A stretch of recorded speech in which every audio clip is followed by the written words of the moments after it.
Mumbai महानगरपालिकेमध्ये corona काळामध्ये झालेल्या कथित खिचडी घोटाळा प्रकरणामध्ये ठाकरे गटाचे सचिव सूरज चव्हाण यांना ईडीकडून अटक करण्यात आलेली आहे।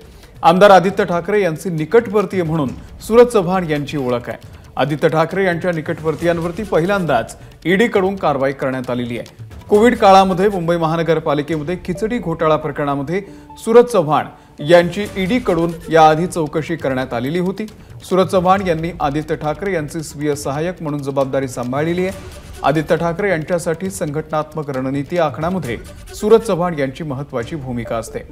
मुंबई विद्यापीठ सिनेट निवडणूक, त्यासोबतच मुंबई महानगरपालिकेची निवडणूक, विधानसभा आणि लोकसभा मतदारसंघांचा त्यांच्या आकडेवारीसह उत्तम अभ्यास सूरज चव्हाण यांचा आहे। तर सूरज चव्हाण यांना ईडीकडून झालेल्या अटक प्रकरणामध्ये तक्रारदार किरीट सोमय्या आणि ठाकरे गटाच्या नेत्या सुषमा अंधारे यांच्या काय प्रतिक्रिया आपण पाहूयात।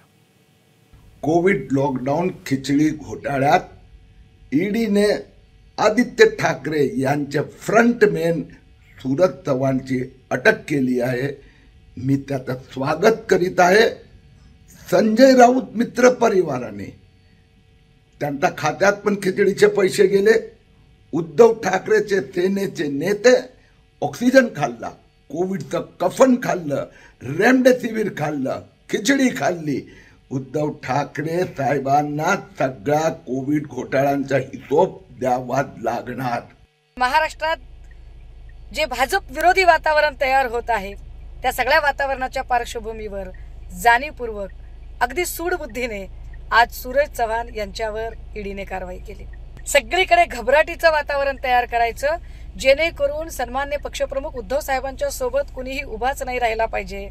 पण भाजपा भ्रमात आहे। ही लढाई डू ऑर डायच्या सिच्युएशनची आहे, करावा मराच्या सिच्युएशनची लढाई आहे आणि सगळेच पळपुटे नसतात। एबीपी माझा, उघडा डोळे बघा नीट।